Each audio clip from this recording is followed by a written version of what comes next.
Hi, my name is Ricky Adamson, and welcome to Vista Higher Learning's podcast series, The Language Imperative. Vista's commitment for the past 25 years has been providing language solutions. We're proud to sponsor and share the work of those organizations, institutions, and individuals that serve and strengthen language education for all. As the preeminent language and literacy publisher in the United States, Vista's singular focus is empowering you as a language educator with the tools and research-based knowledge that you need to meet the needs of all learners. Whether you're guiding students in learning a new language, improving an additional language, or perfecting their native language, Vista is for you. Thank you for letting us share this podcast with you. Welcome, everyone. Today we have with us Dr. Leslie Baldwin. So, Dr. Baldwin, welcome to our podcast. I'm excited to visit with you a little bit today. Would you mind telling our listeners a little bit about yourself? Certainly. Thank you. I'm excited to be here today. So, I am the World Languages Director in Winston-Salem, Forsyth County in North Carolina, and I've been in that role for 21 years. I'm also the Executive Director of the Southern Conference on Language Teaching. That's a regional professional organization, and I enjoy that quite a bit. And I do a few other things at some local universities here around Winston-Salem and Greensboro, and enjoy all of that work. Great. Very impressive resume. I used to be in the South myself. I mean, I'm out in Los Angeles now, but I'm originally from the South. So I used to go to Skolt a lot. I miss getting to do that. It was always a great conference. And I later, after I left teaching, I also went into a director role. So I understand what it's like to wear so many hats. But today, you're here and you're going to talk a little bit to us about advocacy. Why would you say that advocacy is important for language educators? I think there are multiple reasons that it's an important topic and maybe not one that we discuss often. We're usually talking about pedagogy and strategies and engaging students and all those sorts of things, which of course are extremely important. But we have other roles as educators. And one of those is as an advocate for our profession, for our content, and for what we do. And some of that is to help with recruitment and building enrollment numbers. I know that in my district and in most places, language courses are electives. And so jobs, positions are dependent upon enrollment. And so we have to actively recruit for students to take courses, and especially to take courses beyond the typical high school level 1, level 2 that might be some kind of requirement that students are fulfilling, but to really stay with the language and take those upper levels, go into the AP, the IB courses, so that they're really and truly developing the language skills and not just, doing that tiny little bit where you really that's those are the people that say, oh, I took it and I don't remember anything. And well, if that's all you did, then no, you don't, right? So that recruitment, building numbers is an important piece, but it's also about having a seat at the table, so to speak, educationally, and to educate others about what our programs are really like, what our classes are really like, what is actually going on in the language classroom that might be and likely is different than what many administrators or parents or board members or whomever it might be experienced in their own language study. And so it's really important to get that message out and to let a wide variety of stakeholders know and understand this is what language classrooms are like now, that we're about proficiency and communication and building these skills and using language for meaningful purposes, that it's not about rote verb conjugation and memorization all the time, that we really want kids applying skills, and that the language courses do so much more than just give memorized language. And so that advocacy is an important part of that. And that gave me some flashbacks of some things myself, which reiterates what you're saying. And that a lot of times it seems as if people in the community, even people within schools, have this false idea that in world languages, we're in there making crepes or pinatas all the time. And they don't see the value in what we actually bring to the table. And this also goes along with it. I think you'll agree, is that a lot of times it seems as if some of those that are decision makers farther up the chain. I heard this from one of my colleagues when I was still in Texas. She said those were the ones who had to only learn things by rote and memory back in the day. And so they have this perception of what world language is, and now they're making these decisions based on that perception. So, yes, I would have to wholeheartedly agree that advocacy is extremely important. And with it being so important, what does that mean? So, for language teachers Mhm. that may be listening, what does it mean for them to act as advocates? Sir, I think that's a great question. I think sometimes when educators hear that word, maybe it sounds a little scary. Or, I'm not an advocate. I teach my students, right? Or I don't really know what that means, and I'm not sure I want to be involved in that. Advocacy doesn't necessarily mean marches and posters and things like that. Advocacy, in a more broad sense, is about promoting our programs, promoting the profession, promoting the value of what we do, to what you were just saying, and ensuring that many stakeholders see and understand that. Because most of our administrators probably were not language teachers before they went into, becoming an assistant principal, whatever it may be, and don't have that background. Same for parents, board members, community in general, depending upon the area where you are, that kind of thing. But in general, again, they might not really have a good picture of what is it we do, what is it we're asking students to do, and what are the kinds of things that students gain from being in language classes, because it's not just about the language. And so it is about just promoting our programs and showing off, this is what kids are doing, this is what kids are learning, and this is why these classes are valuable. Yeah, and that I think will put a lot of teachers at ease, because I do think many people think it's showing up with posters at the school board meeting and doing some kind of protest, but really it is highlighting what you're doing in class, what your kids are learning, and showing, at least in my situations I've been in, that to me world language is where every other content came together. Hmm. And so it's not so much that we're this outlier. We actually are the ones that bring it all together. Sometimes people don't seem to realize that. As far as teachers are thinking now, I'm sure, as they're listening, like, okay, what can I do? What are some things I can do with my students? What are some of those simple things that they can do to promote the value of language programs in their schools and in their communities? Sure. I think one thing to remember is that the best advocacy is proactive rather than reactive. So, not waiting for positions to be in jeopardy or a program to be in jeopardy and due to budget cuts or whatever it might be, but being proactive in the sense that it doesn't matter what the budget and position discussions are, this is what we do with our program. So, it might just be things like inviting administrators or board members or district communications media staff to the classroom or to events so that people can see this is what we're doing in these classes. Invite those stakeholders to honor society inductions. Show off that kids are taking upper levels and having success and doing special things with this language program. Show off work, put it in the halls, put it on social media, of course, paying attention to whatever regulations and policies might be in place. But as possible and as allowed, put those things out there so that it's public, so that it can be seen.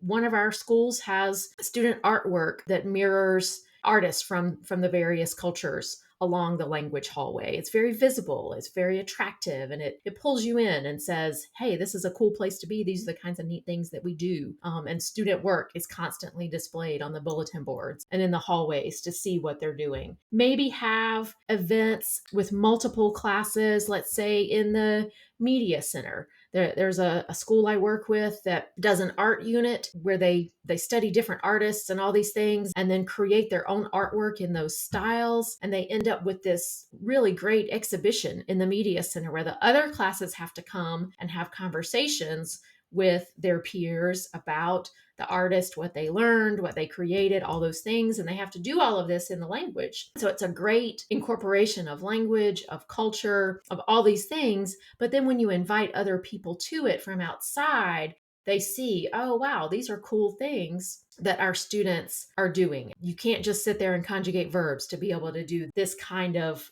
work. And you really see the students' different talents and interests. Maybe there's a way to have students use their language for some kind of service opportunity. I was talking with some sign language teachers the other day. One has her students interpret the school play that she has students that are interpreting the play and the production. Another said her students come to her and they have after school jobs and things like that, and they're using their sign language to communicate with customers in various ways.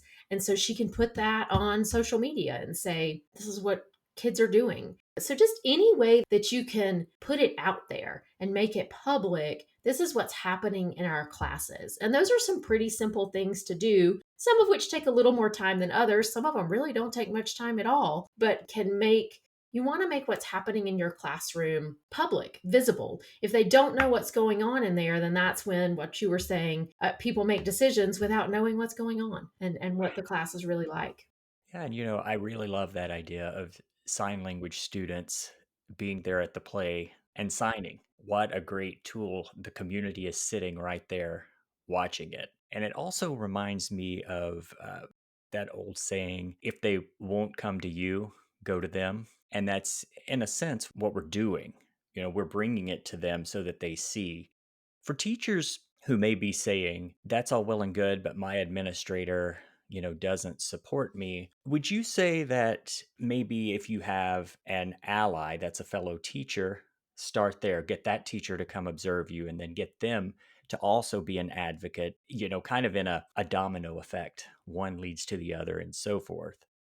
I think so. I think definitely, find allies wherever you may find them, right? And build on that. And it may also just be, even if it's my administrator doesn't support me. Well, that doesn't mean you can't send them student work and continue to try to show this is what kids are doing. Like even if they won't come to the classroom or come to an invitation to an event, I've had teachers send me links to Google folders of student presentations so that I can see what they're up to. And they send that to those administrators as well. You might not be able to make that administrator watch it, but you can keep sending. And That's true. so, but yeah, I think definitely use allies where you can find them. Yeah, and never give up. They may not come, but never give up. So, how can language teachers demonstrate the impact of their program to the stakeholders, to all the stakeholders? I think that's a great question. A lot of times, language and sometimes other elective teachers feel like they have a hard time showing impact because they don't have the traditional data that other teachers might have. They can't say that my end of grade, end of course test scores rose by a certain percent or my students showed growth on this standardized test. They don't always have that, but they do have other data and other things to share. So it might be about enrollment data. It might be about the numbers of students that are taking those upper levels in high school, staying in level 3, level 4, moving on beyond those. It could be about the number of students in honor societies or students that are receiving awards for various things. Have your student, there are all kinds of state competitions for language things, national competitions for language things with different associations. Have students submit their writing, their speaking, whatever it might be. We've had students win French poetry awards and German awards at the state German day, all kinds of things because student work is submitted or teachers support students in doing these things. And that's a great way to publicize this is what students can do when they get involved with these languages. And sometimes it might even just be meaningful anecdotes. So it's students helping a newcomer to school because the newcomer doesn't speak English well, and students are able to help that new student figure out where they're going and what they need and what classes are like, or make them feel welcome just because they can speak that student's language even a little bit, right? Even enough just to welcome them and introduce themselves or whatever it might be. Maybe it's the using the language in the community, like the sign language teacher was telling me the other day about helping their customers in a restaurant. It might be making connections with other classes where you have classes communicating with one another through written, through spoken, whatever it might be, language. And maybe you have stories about students using their language beyond graduation, whether it's in further study, whether it's in a profession, what maybe they got a managerial position after graduation because they had some language skills. So any of those kinds of anecdotes and stories that make it purposeful and meaningful can be impactful. Yeah, it seems like that's also where the syllabi literacy can go hand in hand with advocacy to show what students have achieved and what they can do as well, which I know that's becoming more and more prevalent, that syllabi literacy across the country. Most definitely, as a way for students to really show these are skills that I have. And what are the benefits of language study that teachers can focus on if they're trying to figure out, okay, do I focus on this? Do I focus on that? What would you say to those teachers in their advocacy efforts? Certainly. I was actually just talking with some teachers about this earlier this week. In our messaging about this, I think we have to go beyond the point about communication and being able to communicate with a wide variety of people and help you with travel and that sort of thing because frankly that's not necessarily a goal or a realistic option for a lot of people to have those kinds of travel or study abroad opportunities. While I think that should be something available to every student everywhere, it's not necessarily. And so communication for communication's sake is maybe not always the best argument. I think it's important to understand who is our audience and what kind of message do they want to hear that helps resonate with them and make it seem like, yes, this is an important and meaningful thing. And so while the communication skills obviously are extremely important, and as language educators, we think it's very, very valuable that we can communicate with others in their language and how important that is. But there's so many other pieces we can talk about too. Connections to literacy are extremely important and might resonate more with administrators or with educators from other backgrounds, more so than just that communication piece. Because if we can talk about how language study helps develop comprehension and writing skills, how it helps develop our English skills or our whatever our native language might be, how it helps our understanding of other languages, and being intentional about that and showing how we use literacy, reading, writing strategies in our language classrooms that then transfer to English language arts classrooms, social studies, science, whatever it might be. The more we can show that, then we're showing that there is value beyond just the language sake. The connections to the soft skills, that's very important and very prominent right now, is that our graduates really need these soft skills, the communication skills, collaboration, problem solving, critical thinking, empathy, that's what employers want. Well, they learn all of those things in a language class. Like you were saying, that's where everything comes together. And we have to address all of those soft skills in a language class. And so, again, being intentional about that and being able to really show and say that this is how students approach these skills in language classes. You mentioned the Seal of Biliteracy. The Global Seal organization and site actually has a great poster that shows those soft skills and how multilinguals build those skills through language study. That's a really great advocacy resource. That's something that I guess every teacher could have and place outside their room on the bulletin board. You mentioned something just a moment ago, and it kind of brought a smile to my face because it reminded me of one of the last years that I was still in the classroom. My principal called me to the office. So I got called to the office.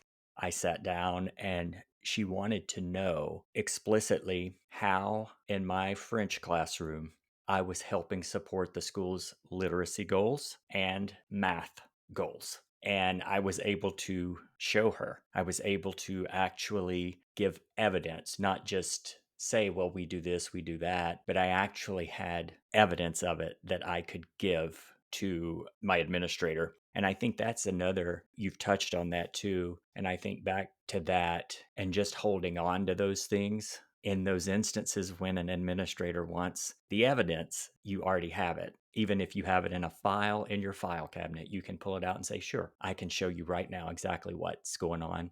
And then that's also, to me, a perfect invitation to say, I'd love for you to come in the classroom and watch us do this. I think that's another way that helps a door in for advocacy, I believe. Well, what are specific tools or resources teachers can use to speak the language of stakeholders? Because sometimes we may be saying things, but they don't have the same lingo that we have. So, what would you say to that? Definitely. So, again, it's about recognizing your audience. Who is the stakeholder and what is it that they want to hear? Is it administrators? Is it board members? Is it parents? Is it potential students?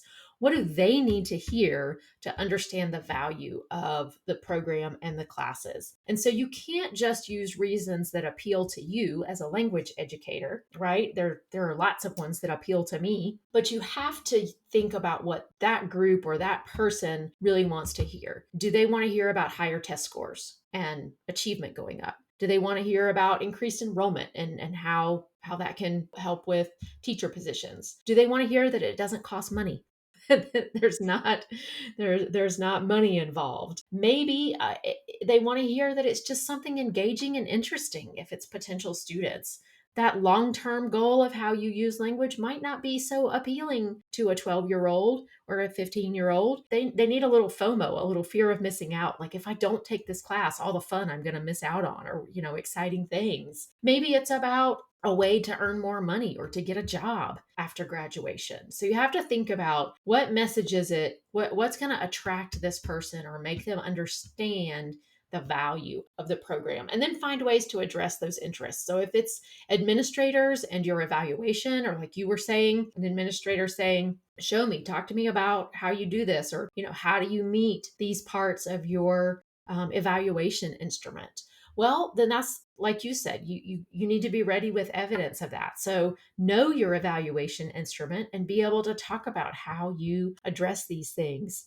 In North Carolina, we actually have a tool for teachers and administrators that takes the teacher evaluation instrument and the TEL guides, the Teaching for Effective Language Learning guides, and kind of marries the two to show this is how language teachers address these aspects of the evaluation instrument, and can help teachers and administrators with those specifics. The same thing with the soft skills. You can use those documents to really show intentionally and be able to talk with specific language about how your class supports and teaches those skills. If you need data and research, if that's what people want to see, because sometimes they're not good with the anecdotes, they want numbers, research, right? Actful has a lot of resources on their website, and the Language Connects Foundation has great resources on their website that you can just take and share. You don't have to do a huge, wide Google search for that. Maybe have students do the recruiting. If it's about recruiting students, we'll have your students create videos, posters, social media, again, as that's allowed, to really show, hey, this is why I take this class, and you should too,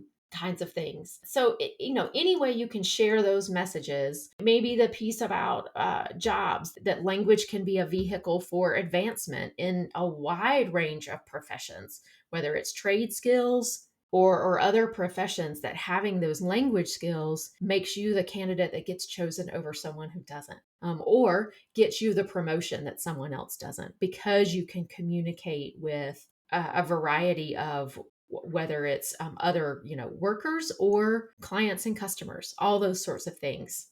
Yeah, and I think one thing that goes along with that, which also kind of made me smile because it brought back memories of my classroom and teaching, is when not just students, but parents, colleagues, whoever say, when am I ever going to use this? And I feel as if part of advocacy, and you correct me if I'm wrong, is about changing that question to, how am I going to use this? Hmm. Not when, but how, Hmm. because the opportunities will come along to use it. Exactly. Because again, it's not about language for language's sake. It's about, what can this language do for me? Or like you said, how can I use it? So, regardless of what my intended field is or interests are, there are ways that language connects to that. Because one of the things that we have to remember is that in language classes, it's not just about the language, because we have to have something to talk about, read about, write about. And so that is where all those other content areas come into play, and then that's where the skills come into play post graduation, whether you're going straight to a profession, to higher ed, to the military, whatever it might be. There are ways that language can serve you,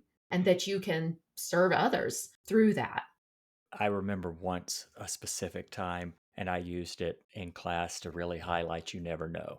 In the small town I was teaching in, my hometown, and I was the French teacher, one of the French teachers, and students saying, I'm never going to use that here. Well, they happened to be in Subway getting a sandwich one night, and a couple traveling through from Quebec came through. And I said, see, you're going to use it. You just have to be ready to use it, and you'll use it here. Just be ready for it. And I think that's something that is just a small bit of advocacy too, but it can go a long way. Just those opportunities, because students do get excited when they actually get to use it, Absolutely. and then they're telling people about it. And I know probably that, we have teachers out there, and we know teachers have a lot on their plates, right? But they may feel a little anxious about the idea of being an advocate. So, what would you say to those teachers to help calm them or to encourage them? For sure, exactly. Because we need one more thing, right? We none of us have time for something else. So again, I would say remember that advocacy doesn't equal going around with a bullhorn and being in people's faces or even taking extra time. Start small. Start with something that doesn't take a great deal of time and effort, such as just inviting that administrator to your class, inviting them to something going on, or even sending them the student work, like I was saying before. Send a link to the presentations that students created just so they can see what students are doing. That really does not take much time and is not difficult to do. And then maybe do your own reflection about how you intentionally address those literacy skills or the soft skills.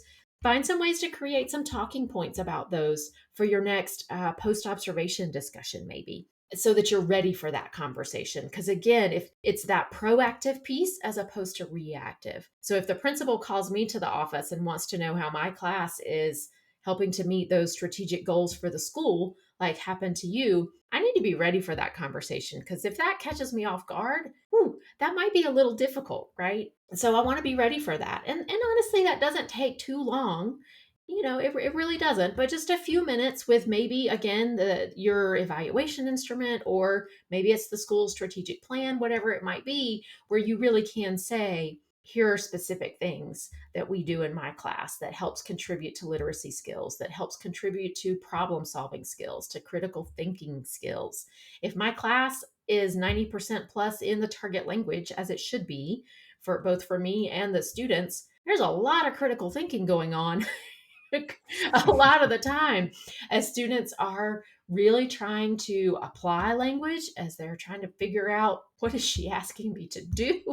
What is happening here, right? But they're constantly processing and taking that language in and then trying to do something with it. That's a lot of critical thinking going on just by being in the class, right? Not to mention the assignments and projects and performance assessments and things they're going to have to do to actually apply those skills. And so if you can intentionally show this is how students are reaching upper levels of Bloom's taxonomy, or this is how they're using higher order thinking skills, it doesn't take too long to sit and reflect about that just a little bit. Maybe make a note in your lesson plans, whatever it is, so that you are ready for those conversations. And then again, that being intentional about sharing student work, I think that's huge. And again, does not take a lot of time, does not take a lot of effort. Whether it's maybe you have a teacher, you have to have a teacher website or a Canvas page or whatever it might be. Highlight student work there. If they've done, I don't know, something in Canva, or, created something digital in that way, highlight those there. They've created something physical, put it out there in the hall. If you have a bulletin board outside your room, have the students figure out what's going to go on there. There's one school I go to that every time I go, they have different student work displayed outside their room. It's on the lockers outside the rooms, it's on bulletin boards, it's on stapled to the little corkboard strips Mhm. along the walls. And every time I see different work that students have created that shows ways they have applied language skills in meaningful ways. And even that just speaks volumes. And again, doesn't take a lot of time and effort. And too, those teachers, a lot of times, and I'm sure you've experienced this too, but in my current role with Vista, teachers come up to me a lot and they ask because they want to start doing professional development, not just participating in it, they want to provide it. And one of the things I learned early on in my career, I was a French teacher, but one year I had to teach 10th and 12th grade English. I'm not certified in that, but I taught it. And my aha moment was when I realized that the same strategies I was using to teach French, I also used to teach English language arts, whether it was composition, literature, grammar, even. And that was another piece that I saw as advocacy, because once I started, and thankfully, my administrator was very supportive of me, and she asked me to provide professional development for other teachers. And being able to share those sent a whole new message of what goes on in a language classroom. And so that's something else I would say Mhm. that teachers that are interested in that sort of thing can do. But for those, that aren't interested in that, I guess it's those things you said, and it's work smarter, not harder. That cliche. You don't have to do a whole lot. You're already doing it. Now it's show it. Show it off. Yeah. Yeah, for sure. Yeah. So, Dr. Baldwin, what would you say for teachers listening, administrators listening, anyone listening? What's the biggest point you would like them to take away from what they're hearing today? I think maybe a couple of things. One, we all need to be advocates, every single one of us, for our profession, for our students, for our programs, for our classes. We all have to be advocates for those things in some way. So I think that's the main thing. And then to back that up is that thought about that advocacy does not have to be difficult, and it doesn't have to be time consuming and take a great deal of effort, that there are all these little simple things that you can do that are advocacy and that help promote your programs and help educate people on the value of your programs. I agree.